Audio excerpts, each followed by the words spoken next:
ना ग्रह आदि बंधे पड़े हैं, देवता आदि नमस्कार कर रहे हैं, सब रावण तो रावण है, रावण की तो महिमा। क्यों मारा सबको? बोले मैंने किसी को नहीं मारा। क्यों बाग उजाड़ा? बोले मैं प्राणी हूँ, शाखामृग हूँ, खाना मेरा धर्म है, भूख लगी शरीर की रक्षा करने के लिए मैंने फल खाए, मैंने किसी को कुछ नहीं किया। तो क्यों मारा सबको? जिन मोहि, जिसने मुझे मारा तैमे मारा, उन्हीं को मारा है जिसने मुझे मारा, मैंने किसी को कुछ नहीं किया। हनुमान जी के और शरीर की रक्षा करना हर प्राणी का धर्म है। बड़े सुंदर सुंदर उपाय वो भगवान हनुमान जी महाराज ने कहे। तब कहते हैं श्री हनुमान जी महाराज को मारने की बात है, बोले मार डालो इसे। उसी वक्त विभीषण जी महाराज प्रवेश किए। नीति विरोध न मारिय दूता, नीति विरोध है, दूत को मारना नहीं चाहिए। तो क्या किया गया? अंग भंग करी पठैय बंदर, अंग भंग करो और बंदर को भेज दो। हनुमान जी महाराज ने भगवती शारदा सरस्वती को प्रणाम किया और कहा हे माँ आप सहायता करिए, आपकी सहायता हुई, आपकी सहायता रही तो अच्छा है, वरना ये रावण के दिमाग में अगर शूर्पणखा आ गई है ना। शूर्पणखा पता है ना क्या हुआ था? शूर्पणखा का नाक कान काटे गए थे। बोले रावण के दिमाग में अगर शूर्पणखा आ गई तो प्रॉब्लम हो जाए, क्योंकि कह भी सकता है कि नाक कान काट लो, है ना, बंदर के नाक कान काट लो, हमारी बहन के काटे तो इसके भी काट लो। और नाक बगैर के राम जी के पास जाएंगे तो कैसा लगेगा?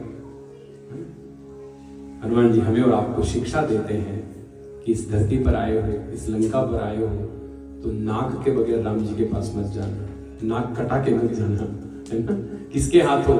मोह के हाथों, माया के हाथों, काम के हाथों, लोभ के हाथों, मद के हाथ, मत्सर के हाथ, राग द्वेष अस्मिता अभिनिवेश, इन सब के हाथों से अपना नाक कटा के मत जाना। यहाँ भक्ति की प्राप्ति करने आए हैं तो खोज करके जाना। इसलिए हनुमान जी ने अपनी पूंछ ली और चूमने लगे। और रावण ने देखा कि इसको तो पूंछ पे बड़ी ममता लग रही है, कभी के ममता पूंछ पर, चौपाई पड़ी ना। क्या करो? कपड़े बड़े ले आओ, तेल में डुबो के कपड़े बांधो और पूंछ जला दो। पूंछ बगैर का जब जाएगा, पूंछहीन बानर जब अपने मालिक के, अपने स्वामी के पास जाएगा तो पता चलेगा कि रावण क्या चीज है। हनुमान जी महाराज बोले मुझे आवश्यकता नहीं पूंछ की, बोली है ना, क्योंकि पूंछ प्रतिष्ठा है। पूंछ ये बोला कि मेरी पूंछ नहीं गई, मुझे कोई पूछता नहीं है। कई लोग होते हैं हम गए, हम बड़े फूफा है, किसी ने हमें पूछा भी नहीं।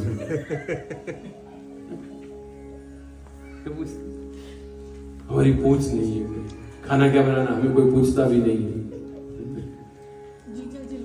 हाँ, घर के बड़े दामाद है, कोई पूछता नहीं है। हनुमान जी को पूछ की आवश्यकता नहीं, क्योंकि वो क्या देख रहे हैं? भक्ति। भक्ति की तरफ जब दृष्टि होगी तो प्रतिष्ठा के पीछे नहीं दौड़ना पड़ेगा, प्रतिष्ठा आपके पीछे पीछे आएगी। पूंछ पीछे रहती है हनुमान जी की, क्योंकि उनकी दृष्टि भक्ति के प्रति। अगर भक्ति के प्रति आपकी दृष्टि है तो प्रतिष्ठा तो पीछे पीछे घूमती रहती है। इसलिए हनुमान जी महाराज कभी के ममता पूंछ पर तुरंत हनुमान जी बोले जैसा करना है। अपनी माया की हनुमान जी ने और पूरी लंका को हनुमान जी महाराज ने जला दिया। कैसे जली लंका? तो जैसे कोई अनाथ का नगर जल जाए वैसे पूरी लंका। एक विभीषण कर गृह नाही, एक सिर्फ विभीषण का घर था, वो बच गया। इसलिए हनुमंत तत्व की साधना, हनुमंत तत्व की उपासना श्री सुंदरकांड जी महाराज से हमें सीख मिलती है कि उससे हमें भगवत भक्ति प्राप्त हो सकती है। हनुमान जी महाराज अतिशय सब कुछ करने वाले, सब कुछ कर सकते हैं। दुर्गम काज जगत के जेते, सुगम अनुग्रह तुम्हारे तेते। दुर्गम काज, दुर्गम मतलब, दुर्गम समझते हो शब्द का मतलब? दुर्गम मतलब कठिन, अत्यंत कठिन, जो कोई न कर सके। और कितने दुर्गम काज किए भगवान ने, आप सोचो। लक्ष्मण जी को मूर्छाई, है ना, लक्ष्मण जी को मूर्छाई, कह ले जाओ संजीवनी बूटी, जड़ी बूटी लानी है। कहां से? उत्तर से। कब? सूर्योदय से पहले। सुषेण वैद्य ने कहा हनुमान जी याद रखना सूर्योदय से पहले लानी है।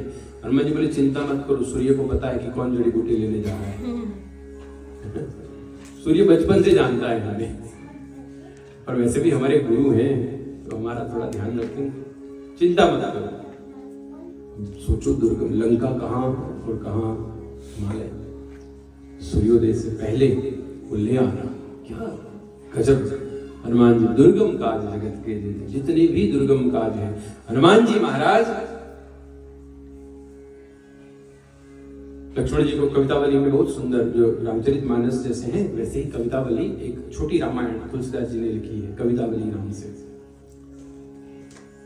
उसमें हनुमान जी महाराज, जब राम जी थोड़े रो रहे हैं, थोड़ा लक्ष्मण जी मूर्छित पड़े, अब मैं क्या करूंगा, माता सुमित्रा को क्या चेहरा दिखाऊंगा, तब हनुमान जी कहते हैं कि राम जी आप चिंता मत करो। हनुमान जी महाराज थोड़ा उग्र वेश में आ जाते हैं और कहते हैं कि भगवान मैंने सुना है कि चंद्रमा में सुधा है, सुधा मतलब अमृत, अमृत है ना, हाँ चंद्रमा में अमृत है, अगर आप कहो, आपकी आज्ञा हो तो अभी जाऊं चंद्रमा को ले आऊं, निचोड़ कर उसमें से अमृत निकालूं और लक्ष्मण जी को जीवित कर सकता हूं। सुधांशु चंद्रमा को कहा जाता है, उसमें अमृत है। अरे महाराज आप आज्ञा करें तो पाताल लोक जाता हूं, सर्पों ने अमृत कुंभ को बचा कर रखा हुआ है। अमृत कुंभ जो है एक पाताल लोक में रखा हुआ है, सर्पों को मारकर विजय प्राप्त करके अमृत कुंभ ले आऊं और लक्ष्मण जी महाराज को जीवित कर सकता हूं। अरे महाराज छोड़िए, ये मृत्यु लोक है, यहां मृत्यु को भी मार डालूं। हनुमान जी आवेश में आ गया, मृत्यु को भी नष्ट कर दूं। अगर मृत्यु ही नहीं रहेगी तो हनुमान जी महाराज कहते हैं लक्ष्मण जी को मृत्यु कैसे आएगी, और ये हनुमान जी ही कर सकते हैं। मृत्यु को मार सकता हूं, स्वर्ग से चंद्रमा को ला सकता हूं, पाताल से अमृत कुंभ ला सकता हूं, इस धरती पर से मृत्यु का विनाश कर सकता हूं।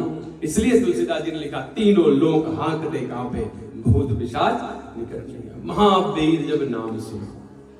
इसलिए तीनों लोक हांकते कांपे, एक हांक हनुमान जी महाराज ने की, तीनों लोग थर थर कांपने लगे। चंद्रमा को डर लग गया, कब मेरा अभी जय सिया राम हो जाएगा, है ना, और पाताल में सर्प लोग डरने लगे और मृत्यु स्वयं कांपने लगी। तब तुलसीदास जी महाराज ने लिखा तीनों लोग हांकते कांपे।